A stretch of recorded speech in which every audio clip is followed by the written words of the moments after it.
धन्यवाद आपका। चलिए तो शुरू करें फटाफट जल्दी से, क्योंकि जो लोग लेट आते हैं अब उनका भी क्या कर सकते हैं। तो चलिए, corona corona corona business effect हो रहा है, ये हो रहा है, वो हो रहा है, क्या हो रहा है ज़रा देख लें। असल न्यूज़ क्या है। कोरोना की तीसरी लहर के बाद फिर इकोनॉमी पकड़ रही रफ्तार। आरबीआई ने दी जानकारी। आरबीआई ने आज जानकारी दी है कि भाई फिर से विकास की रफ्तार पकड़ चुकी है। ये जो विकास के जो ट्रेन है ना, ये चल चुकी है ना। तो जो बुलेट ट्रेन जो चल रही है 2014 से, वो रुकने वाली नहीं है। बीच में कुछ झटके आए कोरोना के, लेकिन कोई फ़र्क नहीं पड़ने वाला। तो हम तकरीबन 1 साल से लगातार इस बात को बोल रहे हैं। बहुत सारे लोगों ने बात को माना, तो उनके फ़ोन भी आते हैं कि उनकी अच्छी कमाई हो गई, उन्होंने अच्छा बिज़नेस में सही टाइम पर हाथ डाला, तो they are earning a lot.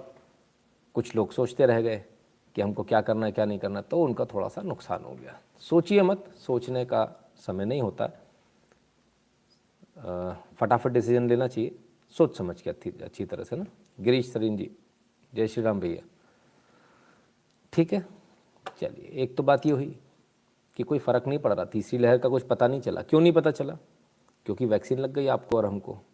तो किसने लगवाई? और वो नहीं होता तो लग जाती क्या? तब क्या स्थिति होती अगर वो नहीं होता तो ब्लैक में बिक्री होती, अभी तक हाथ ही नहीं आई होती। ठीक है, आइए। लालच। 100 करोड़ का ठग, 1000 करोड़ का ठग लालच देकर लोगों को लगाता था ऐसे चूना। अब ईडी ने किया गिरफ्तार। क्या हुआ साहब? 1000 करोड़ की ठगी हुई है। और कैसे हुई है?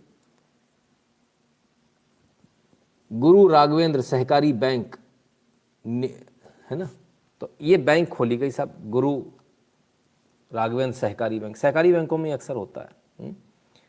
खोला बैंक, बताया लोगों को इंटरेस्ट ज़्यादा देंगे, ऐसा करेंगे वैसा करेंगे। ये ब्याज का जो लालच है ना, इसी में पीएमसी में फंसे थे लोग, है ना। तो इस इंटरेस्ट के लालच में, ब्याज के लालच में फंस गए। 1000 करोड़ रुपए का चूना लगा के गोल हो गया। बहरहाल अब पकड़ लिया। 2 लोग इसमें मुख्य आरोपी थे, दोनों को, दूसरे को भी पकड़ लिया गया है। तो अध्यक्ष साहब इनके गिरफ्तार हो गए। एम्बे वैली के पास से इनको पकड़ा गया और इनके ऊपर तमाम सारे केसेस ऑलरेडी। रामकृष्ण, अध्यक्ष के रामकृष्ण को पकड़ लिया गया। रोनी अड़क जी नमस्कार। तो जो ज़्यादा ब्याज का लालच है वो बड़ा मार देता है। वैसे मैं आपको एक बात बता दूं, जिनको नहीं मालूम हो उनको एक बात बता दूं कि सनातन धर्म में, हिंदू धर्म में ब्याज लेना वर्जित है। ब्याज नहीं लेना है। ब्याज लेने वाला पाप का भागी होता है और उस पर और उसके परिवार पर कष्टों का पहाड़ टूटता है। यहाँ तक लिखा हुआ है, शास्त्र अनुसार यहाँ तक लिखा हुआ है कि जिस व्यक्ति के ब्याज का काम होता हो या जो व्यक्ति ब्याज लेता हो, उसके यहाँ पानी तक नहीं पीना। ऐसा वैश्या के लिए भी नहीं लिखा है जितना ब्याज के लिए लिखा है। तो थोड़ा सोचिएगा, समझिएगा कि जो आपके पुरखों ने, आपके पूर्वजों ने जो लिखा है, उसमें कहीं ना कहीं कुछ ना कुछ दम होगी। मेरा आप सबसे हाथ जोड़कर निवेदन है, आप में से जो भी व्यक्ति यदि कोई ब्याज का बिजनेस करते हैं या लोगों को ब्याज पे पैसा देते हैं, बिल्कुल भी ना दें। इससे न सिर्फ आप अपना नुकसान कर लेंगे, बल्कि अपने आने वाली पीढ़ियों को आप बर्बाद कर जाएंगे और उस बेचारे को पता भी नहीं होगा कि उसका दोष क्या है। वो सिर्फ परिणाम भोग रहा होगा और भगवान से शिकायत कर रहा होगा कि मैंने तो कुछ भी नहीं किया। पर तुमने नहीं, तुम्हारे दादा या परदादा ने कुछ किया होगा, किसी को ब्याज पे पैसा दिया होगा। ब्याज बहुत खतरनाक होता है, इसलिए ब्याज से बचिए। और मैं तो ये भी कहूँगा कि जो लोग सक्षम हैं, जो रिटायर्ड कुछ लोग हैं जिनका इंटरेस्ट पर ही जो लोग गुजारा करते हैं, मेरे पास कई लोगों के फ़ोन आते हैं, तो जो लोग सक्षम हैं, जिनके पास और आय की स्रोत है, तो वो कम से कम बैंक से भी जो ब्याज आता है उससे भी छुटकारा पाने का प्रयास करें। उसको आप गौशाला में इधर उधर कहीं भी दे दबा के उससे छुटकारा पाइए। उस ब्याज पे बिल्कुल भी डिपेंडेंट मत रहिए, उस ब्याज को घर मत लाइए। हालांकि उसमें तो किसी के, आप सोचने वाले बहुत सारे लोग इस बारे में पूछते हैं कि उसमें तो किसी की हाई नहीं लगी, उसमें तो कोई प्रताड़ित नहीं हुआ। बात सही है, लेकिन फिर भी जब जो लिखा है हमको उसको फॉलो करना चाहिए, ऐसा मेरा मानना है। तो जो सक्षम हैं उनको प्रयास करना चाहिए वो ब्याज अपने घर ना लाएं। अगर आप ना लाएं तो बहुत अच्छा, बेहतर होगा आपके लिए। अदरवाइज़ फिर तो चल तो सभी रहा है, फिर बाद में हम कहते हैं ऐसा हो रहा है वैसा हो रहा है, पता नहीं ऐसा क्यों हो रहा है। तो इसलिए ब्याज से बचिए। अब सवाल ये उठता, ब्याज से बचे तो करें क्या? पैसे का क्या करें, कहाँ इन्वेस्ट करें? तो पैसे को इन्वेस्ट कीजिए जहाँ आप कर सकते हैं, बिजनेस में, इधर उधर। आप खुद नहीं कर सकते तो आपके यहाँ बहुत सारे लोग बिजनेस करने वाले होंगे, आप उनको दे सकते हैं कि भाई मेरी तुम्हारी आज से पार्टनरशिप 25% की, 50% की, इतनी की, जितना भी आप पैसा आप लगाना चाहें, है ना। और उस रिटर्न में आपको रिटर्न आता रहेगा। भाई उससे पूछ लीजिए, मैं 10,000 रुपये लगाऊंगा, इसका कितना रिटर्न आएगा?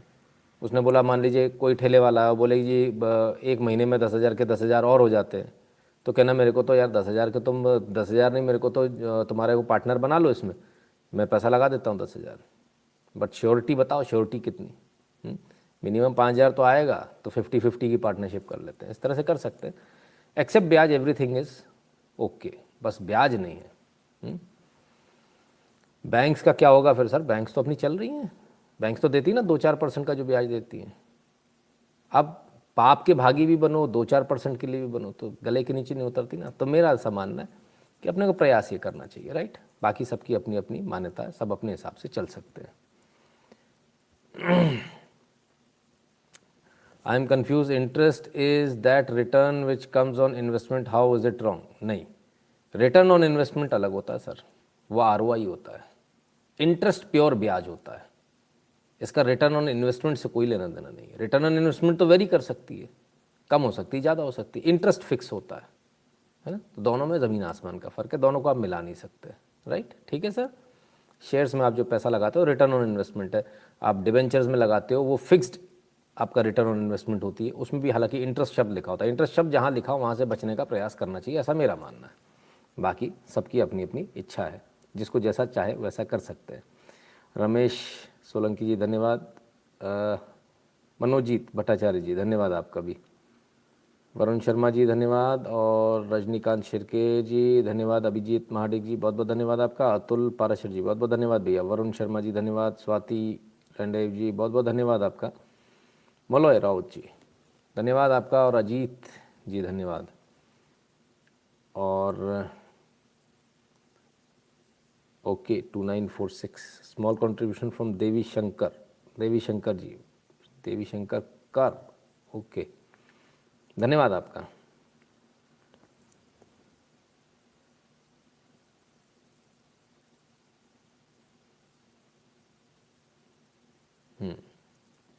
चलिए, तो ये तो हुई विकास की बात है, आपकी लालच की बात। तीसरी न्यूज़ पर चलते हैं, और थोड़ी सी खतरे वाली न्यूज़ भी ले लें। जम्मू कश्मीर में 3 अलग अलग जगहों पर NIA की छापेमारी, बरामद हुई ये चीज़ें। तो जम्मू एंड कश्मीर में 3 अलग अलग जगह पर NIA की छापामारी हुई है। डिजिटल उपकरण, आपत्तिजनक सामग्री, तमाम सारी। एक्चुअली रिक्रूटिंग रैकेट चल रहा था, आतंकवादियों को रिक्रूट करने का रैकेट चल रहा था, तो वहाँ छापेमारी NIA ने कर दी, और तमाम सारी सामग्री बरामद हुई है इनसे, जिसमें तमाम सारे इनके जो आतंकवादी बनाने के साहित्य होते हैं, तमाम सारी कैसेट CDs और इनके रिक्रूटमेंट फॉर्म्स, तमाम सारी चीज़ें मिली हैं। तो ये जम्मू एंड कश्मीर से मिली हैं। और आज ही एक और घटना हुई है। आज ही NIA प्रमुख, सॉरी नेशनल सिक्योरिटी एडवाइज़र, तो अजीत डोवाल साहब के पास में, उनके घर में भी किसी ने घुसने का प्रयास किया, पकड़ा गया बंदा। बताया जा रहा है कि वो मानसिक रूप से विक्षिप्त है। वो मानसिक रूप से विक्षिप्त है या फिर मामला कुछ और है, तो ये थोड़ा सा देखना पड़ेगा। तो 2 चीज़ें हैं बैक टू बैक। एक बड़ी खबर जो शायद आपसे छूट रही हो, और उसको आपको देखना बहुत आवश्यक है, और क्यों इसको आवश्यक है ये भी हम बता दें। India gets its first national maritime security coordinator. अब तक आपके पास ये नहीं था, नेशनल मैरीटाइम सिक्योरिटी कोऑर्डिनेटर अब तक आपके पास नहीं था। अब ये पहली बार 14 साल से चल रहा था कि इनको लाना है, लेकिन अब ले आए, ठीक है ना। Vice admiral G Ashok Kumar अभी रिटायर्ड हुए थे जुलाई में पिछले साल, उन्हीं को नेशनल मैरीटाइम सिक्योरिटी कोऑर्डिनेटर बनाया गया। अब इसमें क्या है, जरा इसमें समझ लीजिए। कसाब का केस याद होगा, उसमें सिक्योरिटी इंटेलिजेंस इनपुट आए थे कि भाई ऐसे ऐसे कोई समुद्र के रास्ते से आ सकता है। फिर प्रिसाइज दोबारा आया, इन्फॉर्मेशन आगे भेज दी गई, जिसको आगे पकड़ी उसने और आगे भेज दिया, और आगे सबने एक दूसरे पर पल्ला झाड़ दिया। हमने इसको बताया, उसने उसको बताया, कोस्ट गार्ड को बताया, फलाने को बताया, ठिकाने को बताया, हमने नेवी को बता दिया, इसको बता दिया, उसको बता दिया, सब पल्ला झाड़ के साइड में हो गए। तो अब जो नेशनल मैरीटाइम सिक्योरिटी कोऑर्डिनेटर बनाया गया, इनको बनाया गया है, कसाब के टाइम से ये था कि भाई इनको बनाया जाना चाहिए। तो अब ये सबको कोऑर्डिनेट करेंगे, ये जो ऑफिस खुलेगा ये सबको कोऑर्डिनेट करेगा। तो कोई ये नहीं कह सकता हमने भेज दिया और बात खत्म हो गई।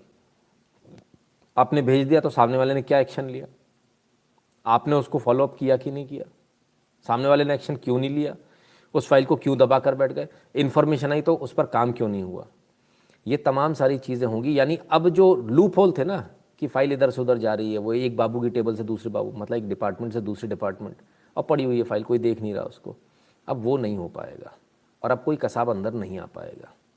इसलिए ये सुरक्षा का इंतज़ाम किया गया है। सागर काम्बले जी कहते हैं thank you sir for showing us right path. बहुत बहुत धन्यवाद सागर जी। हरी जी कहते हैं अरे वाह गुरु जी, आज तो मेरा फेवरेट टॉपिक है, गुजरुद्दीन एक्सपोज होगा। हाँ जी बिल्कुल। आदित्य शाही जी हेलो हाय। अच्छा तो ठीक है फिर।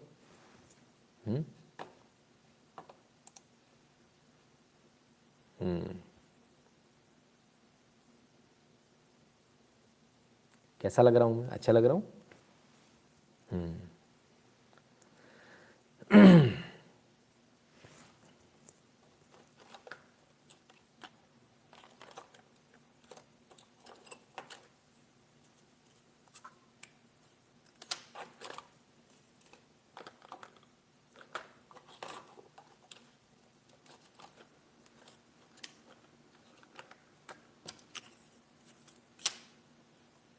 पूरे हो जाए तो बता देना भैया। साइकोलॉजिकली ब्रेन वॉश्ड एनुअल पे गुड गेट वर्क HSR। अरे ये क्या हुआ HSR, ये क्या है मोहन एस जी? समझ में नहीं आया सर, है ना?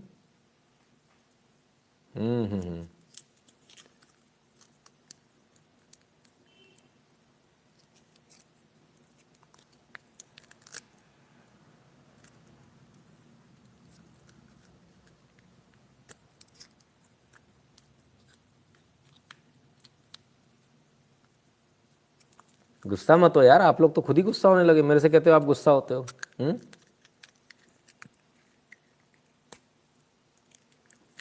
मैं बोलता हूँ तो मेरे से बोलते हो गुस्सा हो जाते हो, और आप लोग खुद गुस्सा हो रहे हो, लाल लाल मुंह बना रहे हो आप लोग, ऐसे कैसे काम चलेगा?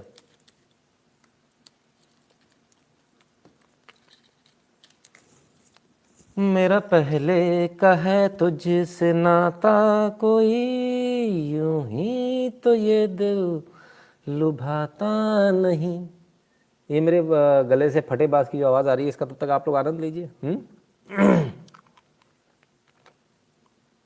जो तुमको हो पसंद वही बात कहेंगे, तुम दिन को अगर रात कहो रात कहेंगे। ऐश करो, रात के गाने सुनो यार, मजे करो, और क्या लोगे, है ना? कहाँ चक्कर में पड़े हो आप लोग इतने? ठीक है, नहीं मैं बोलूँगा तो लोग बोलते भाई भाई साहब आप ऐसा बोलते हो वैसा बोलते हो। भाई मैंने बोलना ही बंद कर दिया, मैंने कहा ठीक है भाई, पब्लिक माई बाप होती है, पब्लिक की मानेंगे हम तो, पब्लिक की सुनेंगे।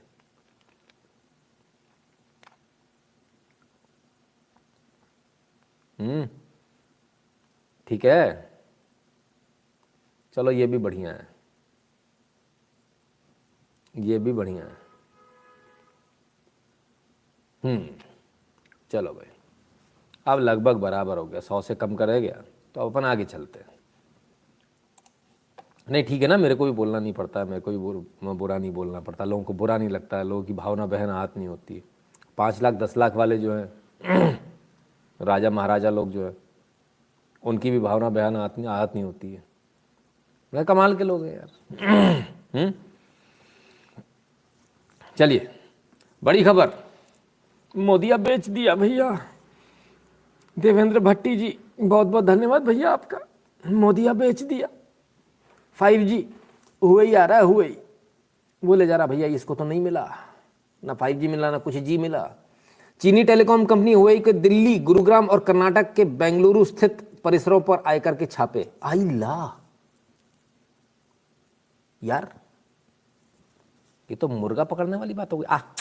कुर कुर कुर कुर और खचाक हलाल कर दिया। ओहो हो, बड़ा अन्याय हो गया भाई, ऐसा कैसे हो गया। आयकर विभाग ने दिल्ली, एनसीआर, बेंगलोर में चीनी दूरसंचार का प्रमुख हुवई की तलाशी ली। तो साहब हुआवे की तलाशी हो गई साहब, छापा पड़ गया। लोग कह रहे थे मोदी चाइना को सब कुछ बेच दे रहा है। एक बड़ी पार्टी का अधपगला बच्चा दिन भर यही चिल्ला रहा था, मोदी चाइना को सब कुछ बेच दे रहा है, चाइना को सब कुछ बेच दे रहा है। कैसे काम चलेगा। रीटू सेठी जी, बहुत बहुत धन्यवाद आपका। तो ऐसे कैसे काम चलेगा भैया। बेचे दे रहे हैं, बेचे दे रहे हैं। मोदिया तो नहीं बेचा, कौन दूसरा बेच रहा है। वो कह रहा है हम देश तोड़ दी, कौन देश तोड़ रहा है देखना पड़ेगा। अच्छा अभी समझ में नहीं आई, फिर वो फिर ऊपर हो गया, 100 से ऊपर चला गया। फिर मेरे में भी नहीं सुंदर दिख रहा हूँ ना, नहीं ठीक है, यही ठीक है, मेरी शक्ल ही देखते रहो। तरनमताई गुरु जी, आपको व्हाट्सएप पर क्यूआर कोड भेजा है, रंजन शुक्ला से जुड़ने के लिए गूगल क्यूआर कोड स्कैन करें, फॉर्म भरकर सबमिट करें। अरे गजब, वेरी गुड, ठीक है सर, मैं देखूंगा, है ना, अवश्य देखूंगा।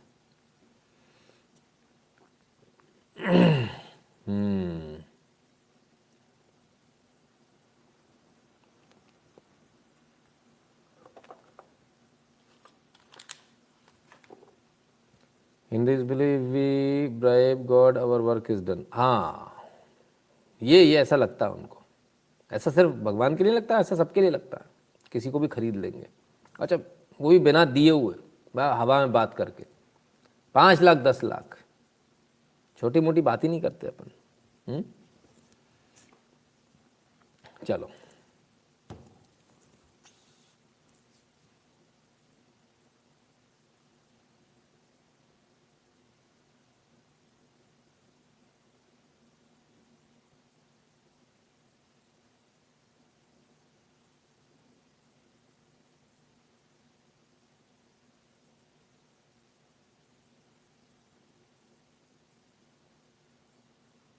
प्रशांत शर्मा जी, धन्यवाद। मतलब मैं बोलता हूं तो बुरा लगता है, और खुद आप लोग इतनी सारी अभी गालियां लिख रहे हो, तो कोई दिक्कत नहीं, चलो इन्हीं की खा लो। नमस्ते हेमंत शाह जी, शिवाशीष मोहंती जी, धन्यवाद। बताइए, विवेक जी अभी तक यही पूछ रहे हैं, सर व्हाट हैपेंड। आपको आज तक यही नहीं मालूम चला। कोई बात नहीं, मैं कैसे बता दूं सर, इतने सारे कमेंट है, पढ़ लो कुछ भी, शायद कहीं समझ में आ जाए। क्या पोजीशन आई भाई, देखें। ठीक है, अभी ठीक है, फिर अगर ऊपर हो जाएगी पर फिर वहीं रोक देंगे उसी जगह पे, बिना सोचे हुए कि ये बीच में मुद्दे पर रुक रहा है, लाइव का रिदम खराब हो रही है ना, वहीं रोक देंगे अपन इसको, राइट। क्योंकि आप लोग सुधरोगे नहीं, और मैं आप लोगों को सुधारने आया हूँ। मैं यहाँ अपना लाइव चलाने नहीं आया हूँ, मैं आप लोगों को सुधारने आया हूँ। इसलिए इतने कड़वे शब्द बोलता हूँ, इतना बुरा बोलता हूँ, ताकि कहीं कहीं आपको बुरा लगे, कहीं टीस हो दिल में, कहीं बुरा लगे तो शायद सुधर जाओ आप लोग। लेकिन फिर भी नहीं सुधरते सर, कैसे देश सुधारोगे आप। खुद को सुधारो, देश सुधर जाएगा मालिक मेरे। आप खुद को ही नहीं सुधारना चाहते हो, कैसे काम बनेगा। चलिए तो शुरू करें। पंजाब को लेकर बहुत सारी बातें हो रही हैं। उन बातों के बीच, राजनीतिक बातों के बीच, देश तोड़ने की भी बात हो रही है। और वो क्या क्या बात हो रही है, वो जरा उसको भी देख लें। चुनाव प्रचार के लिए अभी पंजाब पहुंचा हूं। नागपुर वालों के कई प्रोडक्ट यहां अलग अलग पैकिंग में घूम रहे हैं। जनता ने कवर हटाकर चेक कर लिए हैं। पंजाब में सिर्फ पंजा है। अच्छा, ये इनका कल का कमेंट था, कवर हटाकर चेक कर लिया। हमने इनको बताया, खोलकर चेक तो बांग्लादेश में किया गया था हिंदू नरसंहार के दौरान, तो क्या पंजाब में भी ऐसी कोई प्लानिंग हो रही है। हमने इनसे कल पूछा था ये वाली बात, कल पूछी थी। कल की बात का इन्होंने तो जवाब नहीं दिया, इन्होंने तो नहीं दिया, लेकिन इन्हीं की पार्टी के मुख्यमंत्री और मुख्यमंत्री पद के दावेदार कैंडिडेट, उन्होंने आज जवाब दे दिया। और क्या जवाब दिया, सुन लीजिए। अरे टाइगर श्रॉफ भी है।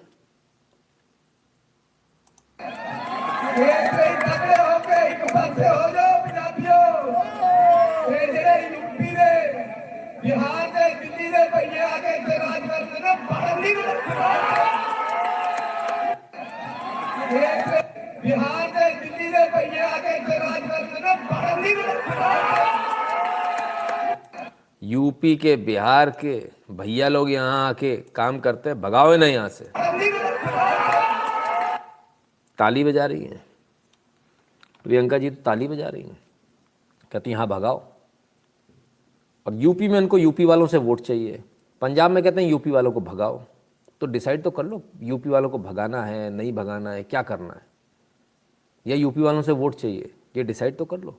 डिसाइड ही नहीं कर पा रहे साहब, कमाल है।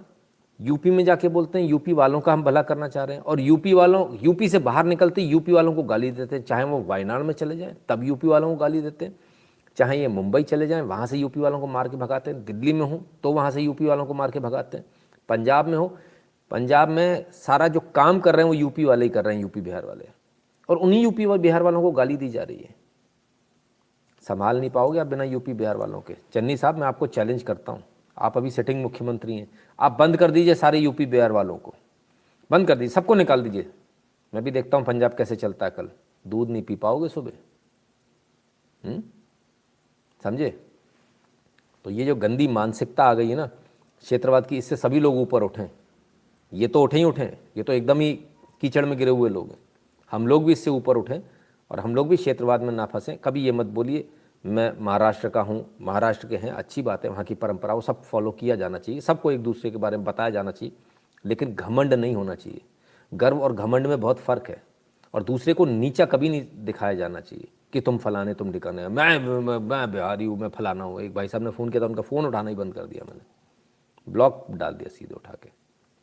हमको कोई बिहारी, कोई उत्तर प्रदेश वाला भैया, कोई मध्य प्रदेश वाला, कोई पंजाबी, कोई आंध्रावासी ऐसा नहीं चाहिए भाई, हमको भारतीय चाहिए। यहाँ पर हमसे वो बात करे जो भारतीय हो, उसके बाद आपकी परंपरा अलग हो सकती है, वो सब कुछ ठीक है, उसका भी सम्मान है, भाषा उसका भी सम्मान, लेकिन क्षेत्र के नाम पर लड़ना ये उचित नहीं है, और यही लड़ा रही है कांग्रेस।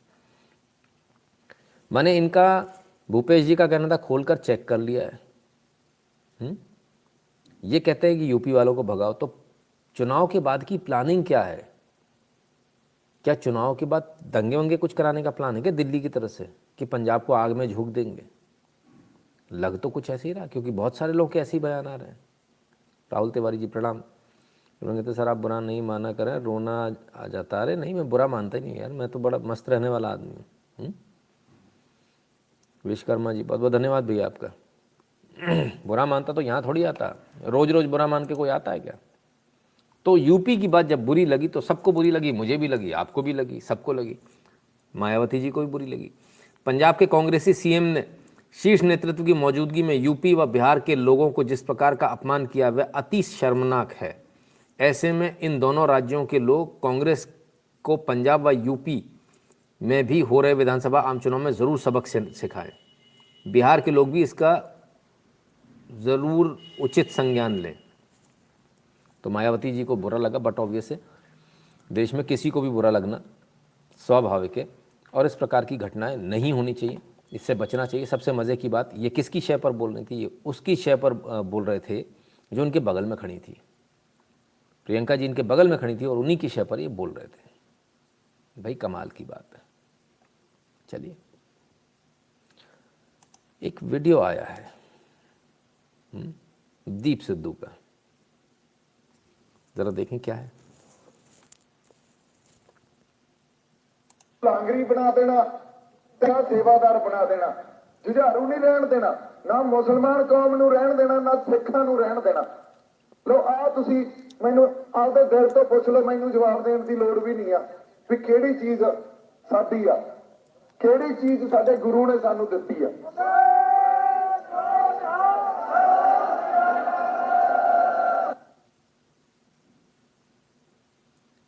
अब ये इन्होंने क्या कहा ये तो हमको नहीं मालूम, लेकिन बताया जा रहा है कि इन्होंने जो है आम आदमी पार्टी पर सीधा ब्लंट अटैक किया था। दंगाइयों के साथ कांग्रेस का, संबित मार्था जी कहते हैं जी संबित जी बिल्कुल। तो ऐसा बताया जा रहा है।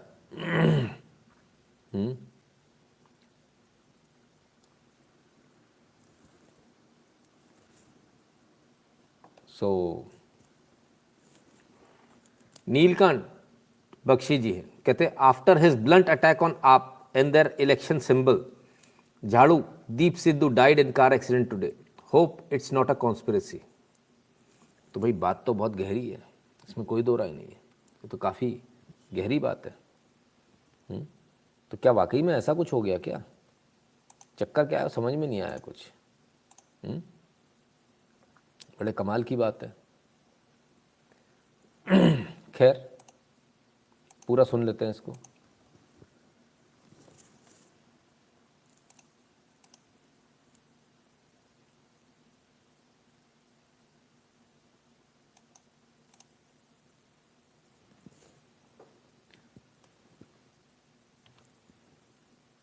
रीना रॉय को खरोच तक नहीं आई उसी स्कॉर्पियो में। अब सर यही तो बात है, झाड़ू तला गुरु ने हमें दिया है। हाँ कुछ ऐसे ही बोला उन्होंने। सर आपके अकाउंट में पैसा जाता नहीं, I tried yesterday UPI account is not working. Vivek Bhatt ji जाता है, सभी का जाता है ना, आपका नहीं आ रहा, ये बड़ी अजीब बात है। बट एनीवेज अब नहीं आ रहा तो कुछ कर भी नहीं सकते अपन उसमें। खैर तो चलिए, ये बात हो रही थी आरोप, या यूं कहें कि एक जो शक की सुई घूम रही है, वो एक पर्टिकुलर पार्टी की तरफ घूम रही है। क्यों घूम रही है उसका भी कारण है। लेकिन उस पार्टी की तरफ घूमे उससे पहले ज़रा हम उस पार्टी के बारे में कुछ थोड़ा सा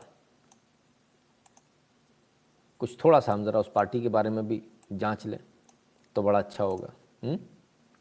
आइए, अरविंद केजरीवाल के ऊपर बड़े ज़बरदस्त आरोप लगाए हैं। किसने लगाए हैं? बट ऑब्वियस है, नन अदर, उनके पुराने सहयोगी, उनके खास दोस्त, जो उनके खास दोस्त रहे, कुमार विश्वास, उन्होंने कुछ आरोप लगाए और वो आरोप सुनने लायक हैं, वो आरोप चिंतन करने लायक हैं, वो आरोप चिंता करने लायक हैं। को समझना चाहिए कि वो स्टेट नहीं है, वो एक इमोशन है। मैं सदा कहता हूं पंजाब कोई राज्य नहीं है, पंजाब एक भावना है, पंजाबियत एक भावना है पूरी दुनिया में। ऐसे में एक ऐसा आदमी जिसने एक समय में मुझे ये तक कहा था, जब मैंने उसको कहा कि ये जो फ्रिंज एलिमेंट है, जो अलगाववादी संगठन है, जो खालिस्तानी मूवमेंट से जुड़े हुए लोग हैं, इनका साथ मत ले पिछले चुनाव में। और उसने कहा था कि नहीं हो जाएगा, चिंता मत कर। और कैसे चीफ मिनिस्टर बनेगा तो उसने उसका फार्मूला भी बताया था कि ऐसे ऐसे भगवंत को और फुल्का जी को लड़वा दूंगा और मैं पहुंच जाऊंगा। और आज भी वो उसी पथ पे है, मानो मत मानो, और नहीं भी है तो वो पपेट बिठा लेगा, कोई कुछ कर लेगा वो कुछ काम। तो ऐसे में उसने मुझे इतनी भयानक बातें बोली जो कि सबको पता है, पंजाब में सबको पता है। कि एक दिन तो मुझसे कहता है कि तू चिंता मत कर, या तो मैं एक स्वतंत्र सूबे का मुख्यमंत्री बनूंगा। और मैंने कहा ये अलगाववाद 2020 का रेफरेंडम आ रहा है, पूरी दुनिया फंडिंग कर रही है आईएसआई से लेके और बाकी अलगाववादी ग्रुप। तो कहता तो क्या हो गया, तो स्वतंत्र देश का पहला प्रधानमंत्री बनूंगा। मतलब जिस आदमी के थॉट का रेफरेंडम आ रहा है, पूरी दुनिया फंडिंग कर रही है आईएसआई से लेके और बाकी अलगाववादी ग्रुप, तो कहता तो क्या हो गया, तो स्वतंत्र देश का पहला प्रधानमंत्री बनूंगा। तो कहता तो क्या हो गया, तो स्वतंत्र देश का पहला प्रधानमंत्री बनूंगा। मतलब जिस आदमी के थॉट में इतनी ज्यादा अलगाववाद को लेके वो हो कि किसी भी कीमत पे बस मुझे सरकार मिले, सत्ता मिले, मुझे दुख। तो साहब ये बात कर रहे हैं अरविंद केजरीवाल की, और ये बहुत बड़ा बयान है। इसलिए बहुत बड़ा बयान है क्योंकि अरविंद केजरीवाल जी का ये कहना था कि भाई मैं फुल्का में और इनमें भगवंत मान में लड़ाई करा दूंगा, मैं वहाँ का मुख्यमंत्री बन जाऊंगा, और यदि मान लो पंजाब टूट भी जाता, रेफरेंडम भी आ जाता है, तो स्वतंत्र देश का पहला प्रधानमंत्री बन जाऊंगा। अरे गजब, मुख्यमंत्री से प्रधानमंत्री। अब प्रधानमंत्री वैसे तो नहीं बन सकते, तो ये भी एक अच्छा तरीका है कि देश को तोड़कर प्रधानमंत्री बन जाओ।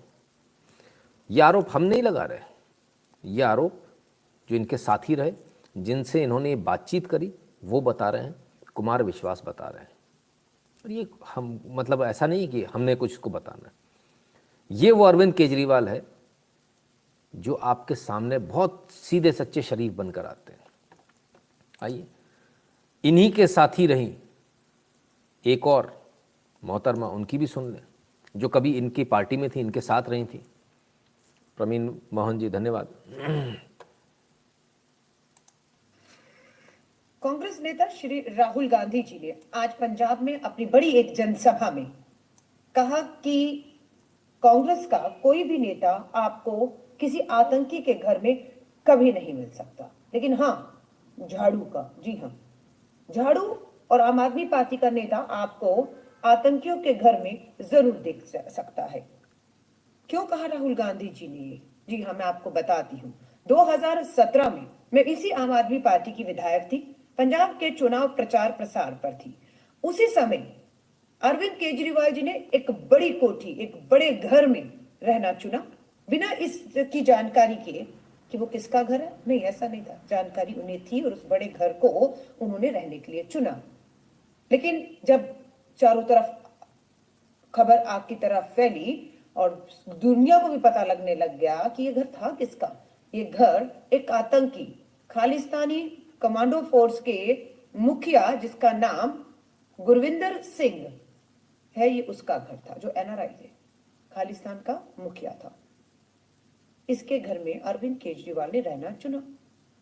जब हम सब विधायकों ने कहा कि पूरे पंजाब में ये बात आग की तरह फैल गई है और लोगों में रोष और नाराजगी है, तो अरविंद केजरीवाल जी का जवाब था कि इनका समर्थन चुनाव जीतने के लिए आम आदमी पार्टी के लिए बेहद जरूरी है, इनसे हमें लाभ होगा, आप चिंता मत करिए।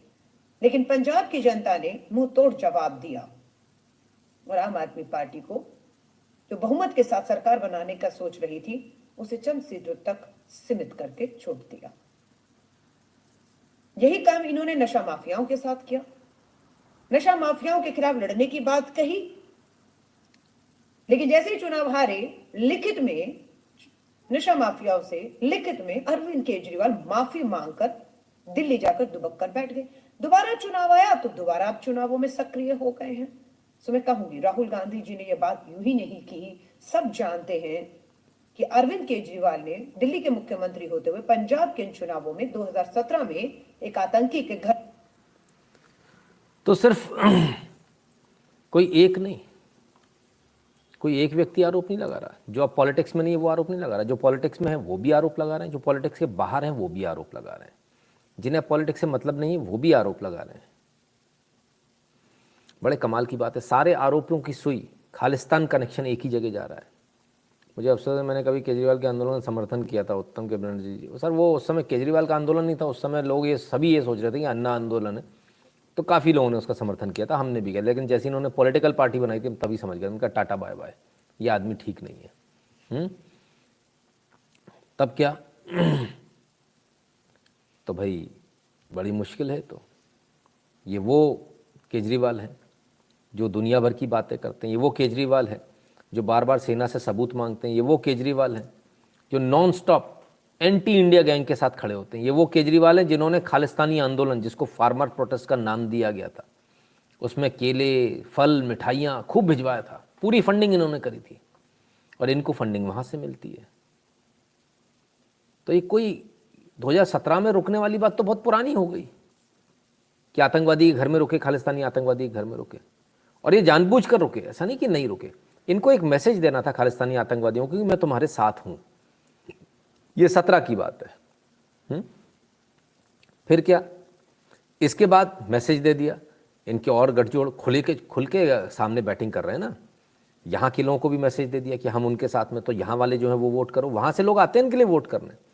और जब ये आंदोलन हुआ तो भी केजरीवाल जी की दम पर ही हुआ। अगर केजरीवाल दिल्ली में नहीं होते मुख्यमंत्री तो ये आंदोलन हो ही नहीं सकता था। ये खालिस्तानियों में इतनी औकात थी ही नहीं कि यहाँ के इतना कुछ कर लें, इतना पैसा खर्च हो ही नहीं सकता था।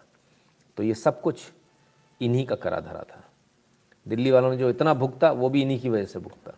खैर हम नहीं कह रहे सर, इनके एक और सहयोगी, 2 सहयोगी आपने देख लिए, तीसरा और ख़ास सहयोगी इनका एंटी इंडिया गैंग के दादाजी, ये भी कुछ कह रहे हैं, इनकी भी सुनिए। याद आई, I just end with this. Aam Aadmi party से जब हमारा ब्रेक होने वाला था, इससे 3 महीने पहले प्रशांत जी से मेरी बात हुई उनके घर में। प्रशांत जी उस दिन रोज कहते थे मैं प्रेस कॉन्फ्रेंस करूंगा, ये झूठे लोग हैं, इसको टिकट दे रहे हैं। मैं रोज उनका शर्ट खींचता था कि नहीं प्लीज मत करो, इससे अमित शाह को फायदा होगा, ये इलेक्शन पूरा होने तक नहीं करना है काम कुछ भी। तो एक दिन वो पलट के मेरे से पूछे, अच्छा योगेंद्र तुम बार बार कहते हो अमित शाह को फायदा होगा, ये लोग अच्छे हैं ज्यादा? मैंने कहा हाँ अच्छे हैं। मैंने कहा अच्छा तो मेरे को एक बात बताओ, मान लो इंडिया देश में इलेक्शन होने वाले हैं और प्राइम मिनिस्टर को पता है कि पाकिस्तान से मैं अगर झूठी लड़ाई कर लूं तो मैं इलेक्शन में जीत जाऊंगा। This is 2014 and when Prashant Bhushan is asking this question. अब तुम बताओ, मान लो मोदी प्राइम मिनिस्टर हो तो वो क्या करेगा? मैंने कहा इन ऑल प्रोबेबिलिटी मोदी कर लेगा लड़ाई, लेकिन हो सकता है, वो बहुत क्लेवर आदमी है, हो सकता है ना करे, उसका फायदा उठा के बगैर लड़ाई के काम चला ले। मैंने कहा अगर अरविंद प्राइम मिनिस्टर हुआ तो? मैंने कहा तो पक्का करेगा। So Arvind, Prashant ji said, so Yogendra what are we doing in this party? हम कर क्या रहे हैं? That was the day when it snapped. And last year जब एक्चुअली ये हुआ दिल्ली दंगे में चीफ मिनिस्टर कुछ बोले ना, खड़ा ना हो, ठीक है पुलिस आपके साथ नहीं है, आप खड़े हो जाओ, आप वहां कहो कि तुम मेरे लोग हो, मैं नहीं होने दूंगा, अच्छा तुम मरोगे मैं तुम्हारे साथ मरूंगा, मरने की जरूरत नहीं पड़ेगी, खड़े हो जाओ आप वहां पे। जब वो हिम्मत नहीं है फिर पॉलिटिक्स छोड़ देनी चाहिए, दुकान खोल लेनी चाहिए। दुकानें बहुत चलती हैं, पॉलिटिक्स और दुकान में कुछ तो फर्क होना चाहिए ना। उस दिन मेरे लिए बिल्कुल फाइन। तो इनके तीसरे सहयोगी, उन्होंने भी एकदम स्पष्ट रूप से बता दिया कि ये आदमी सत्ता के लिए कुछ भी कर सकता है, कुछ भी कर सकता है, युद्ध भी कर देगा दूसरे देश के साथ, लड़ भी लेगा। सत्ता चाहिए येन केन प्रकार, चाहे देश में रहकर, चाहे देश को तोड़कर, चाहे देश से दूसरे देश से लड़कर, कैसे भी करके, चाहे देश की सेना को बदनाम करके, येन केन प्रकार सत्ता दे दो, पावर दे दो, पावर में बैठा दो। ये अरविंद केजरीवाल का मूल मंत्र है। अब सोचिए, अब जरा, अब अगर सोचिए पंजाब में यदि इनकी सरकार आ जाती है तब क्या होगा? आप सोचिए। तब तक हम आपको कुछ पुरानी न्यूज़ दिखाते हैं।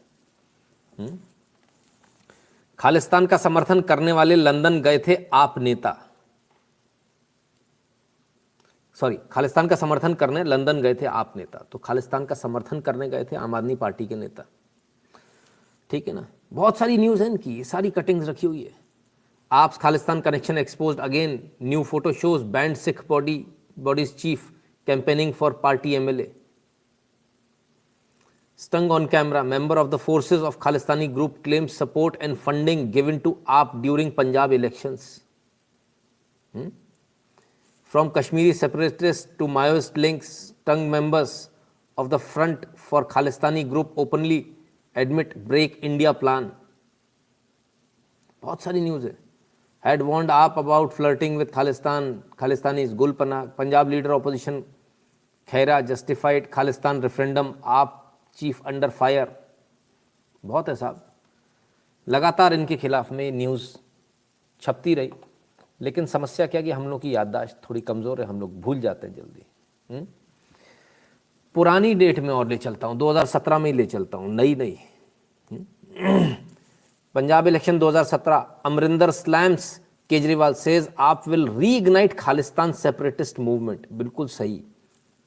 5 साल पहले से सबको मालूम है कि आम आदमी पार्टी क्या करेगी, अरविंद केजरीवाल क्या करेंगे। 5 साल पहले से मालूम है और सबको मालूम है। तो सोचिए अगर ये इस बार सत्ता में आ गए तो पंजाब का क्या हाल होगा। तो पंजाब के जो लोग हैं वो थोड़ा सोच लें, समझ लें, विचार कर लें। ऐसा ना हो बहुत देर हो जाए, बाद में सिवाय पछतावे के कुछ नहीं मिलेगा आपको, हाथ में कुछ नहीं मिलेगा। जैसे दिल्ली वाले सिर्फ पछता रहे थे तुरंत बाद में इलेक्शन के, जब वो औरतें कह रही थी भैया इसको तो हटाओ, कैसे भी हटाओ, इसने तो सब में ही झाड़ू लगवा दी। तो ऐसा ना हो जाए। और ये सिर्फ ऐसा नहीं कि आप सोच रहे हैं एक फ्रंट पे, ये हर फ्रंट पे नफरत फैला रहे हैं। हर फ्रंट पे जहां इनको मौका मिल रहा है वहां नफरत फैला रहे हैं, जहां मौका लग रहा है वहां लड़ाई कराने की सोच रहे हैं। अभी खालिस्तानियों से सपोर्ट ले रहे हैं तो हिंदू वर्सेस सिख कराएंगे, वहां बैठकर दंगे होंगे। सिर्फ इतना नहीं, अब हिंदुओं में भी दंगे कराएंगे, upper class versus lower class, क्योंकि रोज नए बयान आ जाते हैं। इनके व्हाट्सएप ग्रुप में एक वीडियो घूम रहा था, जरा उस वीडियो को देखिए, आप भी देखिए। आरक्षण के ऊपर कुछ बोले एन चुनाव में, और चुपके से बोले, अंदर भीतर खाने, बाहर नहीं बोल रहे, अंदर अंदर अपने व्हाट्सएप ग्रुप में चला रहे हैं। क्या, सुनिए। हमारा ये मानना है कि अगर किसी को एक बार रिजर्वेशन मिल जाए तो उसको फिर दोबारा रिजर्वेशन नहीं मिलना चाहिए, किसी और फैमिली को रिजर्वेशन मिलना चाहिए। हमारा यह भी मानना है, हमारा यह भी मानना है सारे युवा बैठे हैं इसलिए ये बात हो रही है, अपर क्लास युवा बैठे हैं इसलिए ये बात हो रही है। आगे सुनिए। कि अगर किसी family from these sections of the society, if someone is economically well of, then that person should not get reservation, someone else should get reservation. हमारा ये मानना है। तो सब रिजर्वेशन की भी आग लगा देंगे, सब लगा देंगे एक साथ। और मजे की बात ये सारी बातें अपने क्लोज ग्रुप में कर रहे हैं, बाहर नहीं कर रहे हैं, पब्लिकली नहीं कर रहे हैं। हिम्मत है तो पब्लिकली करो। बहरहाल ये सारे वीडियो उनके निकल कर बाहर आ गए। अब हो सकता है कि ये बोले पुराने हैं नए हैं, विचारधारा स्पष्ट है, एकदम क्लियर है ना। तो उसको स्पष्टता के साथ बोलना चाहिए। चुनाव के टाइम पे इसको झुंझुना नहीं बनाना चाहिए। आप दिल्ली में हो, आप दिल्ली में क्यों नहीं खत्म कर देते इस रिजर्वेशन को? आप क्यों नहीं ये कर देते जिसको एक बार मिल चुका उसको दोबारा नहीं मिलेगा? आपकी सरकार है दिल्ली में और अच्छी खासी 3/4 मेजॉरिटी के साथ आपकी सरकार है। आप तो कानून बना सकते हो, क्यों नहीं बनाते थे दिल्ली में कानून? आपको आरक्षण पे कानून बनाना चाहिए दिल्ली में। Let us start it from there. बिल्कुल सही बात है आपकी, हम तो सहमत है इसमें। लेकिन चुनाव के लिए एक दूसरे को लड़ाना, रिजर्वेशन के नाम पर, जाति के नाम पर, ये काम हो रहा है पंजाब के अंदर। पंजाब तो बहुत बुरी स्थिति में है, बहुत फ्रेजाइल स्थिति में है पंजाब, गया वाली स्थिति में है। नमस्कार नितिन जी, आपको लगता नहीं कि हमें जय श्री राम से हर हर महादेव या जय भवानी जय शिवाजी मोड में बदल लाने की ज़रूरत है? जी बिल्कुल भावेश पटेल जी, अवश्य गियर चेंज करने की आवश्यकता है। जिस किसान आंदोलन का पंजाब ने इतना सपोर्ट किया था, उस किसान पार्टी को कोई पूछ नहीं रहा पंजाब इलेक्शन में, सब आपको सपोर्ट दे रहे हैं। तेजबग जी, एक्चुअली ये पूरा काम ही इन्हीं का था, है ना। तो अब ये घूमकर कहानी इस तरह से आ गई है, ठीक है। तो पंजाब के लोगों को सोचना है क्या करना है। सर सेक्युलर लोग बोलते हैं पंजाब में एक खालिस्तानी 99 देशभक्त पगड़ी वाले, मोदी जी की रैली में एक भी पगड़ी वाला शेर पुत्र देशभक्त बाज नहीं दिखे। ठीक है, कुछ दिखे भी होंगे, कुछ नहीं भी दिखेंगे, सब चलता रहेगा। एक तरह से स्टैंप नहीं मार सकते किसी को। अब केजरीवाल जी की हमने कहा दिल्ली में दे दें, दिल्ली में आरक्षण खत्म कर दें, तो दिल्ली में कुछ नहीं करते, सारी चीजें दिल्ली के बाहर होती हैं। 51% resident unhappy with Delhi governments handling of Covid pollution. ना तो कोविड की हैंडलिंग से लोग खुश हैं, ना पॉल्यूशन की हैंडलिंग से। 51% लोग इनसे नाराज हैं, मोर देन अ मेजॉरिटी। 51% लोग, ये दिल्ली का हाल है। ये वहाँ जाके इतने बड़े बड़े वादे कर रहे हैं, हम 1000 रुपये देंगे, हम फलाना करेंगे, हम ढिकाना करेंगे, हम ये करेंगे, हम वो करेंगे। दिल्ली के अंदर आंगनबाड़ी वाली महिलाएं इनके बैठी हुई हैं, धरने पर बैठी हैं, उनको कोई पिज़्ज़ा नहीं खिला रहा, उनको कोई कोल्ड ड्रिंक नहीं पिला रहा, उनको कोई चाय भी नहीं पूछ रहा है। केजरीवाल जी इतनी बड़ी बड़ी बातें बाहर जाकर करते हैं। कम से कम दिल्ली में कुछ तो कर लेते हैं, लेकिन दिल्ली में नहीं करेंगे। सारी जो विकास की धारा है ना, विकास की गंगा, वो बाहर बहेगी, दिल्ली में नहीं बहेगी। ये बड़े कमाल की बात है, बड़े चिंता का विषय है, पंजाब के लिए बहुत चिंता का विषय है। पंजाब को बचाना यदि पंजाबी चाहते हैं तो उनके पास एक ही ऑप्शन है, वो ये है कि किसी भी कीमत में आम आदमी पार्टी को वोट नहीं करना है, किसी को करें ना करें। आम आदमी पार्टी को वोट किया तो आपने लंका लगा देनी है, पंजाब गया, ठीक है ना। और एक्चुअली हार्डलाइनर्स जो हैं, जो कि पिछली बार जो है खालिस्तानी पार्टी, खालिस्तानी समर्थकों ने एक पार्टी बनाई थी, उसको हमने बताया था शायद 0.5% वोट मिला था उसको, है ना। तो अब ये नए फॉर्म में आए हैं खालिस्तानी, नए रूप में, इनको पहचान लो आप। इस बार इनका रूप है Aam Aadmi Party. Nitin ji, I ordered Veer Balak book, will send you soon. Kalpesh Patel ji, मैं तो सर मैं कुछ और सोच रहा हूँ उसके लिए ना। कल्पेश पटेल जी, मैं कुछ और ही सोच रहा हूँ उसके लिए, वो मेरे पास तो है, मैं कुछ और सोच रहा हूँ उसके लिए, बताऊँगा समय आने पर। तेजभक्त जी, सर जालंधर रैली में मोदी जी का जलवा दिखा, क्या एनडीए 30+ जा सकती है पंजाब में? बिल्कुल, शुरुआत से 30+ का ही आंकड़ा लेकर चल रहे हैं। तो जब ये इतनी बुरी तरह से एक्सपोज हो रहे हैं तब क्या करेंगे? तब ये झूठ पर उतर आए। और कैसे झूठ पर उतर आए, आइए दिखाता हूं आपको। ये देखिए, यूपी में भाजपा सरकार होने का मतलब है दंगा राज, माफिया राज, गुंडा राज, यूपी में भाजपा सरकार होने का मतलब है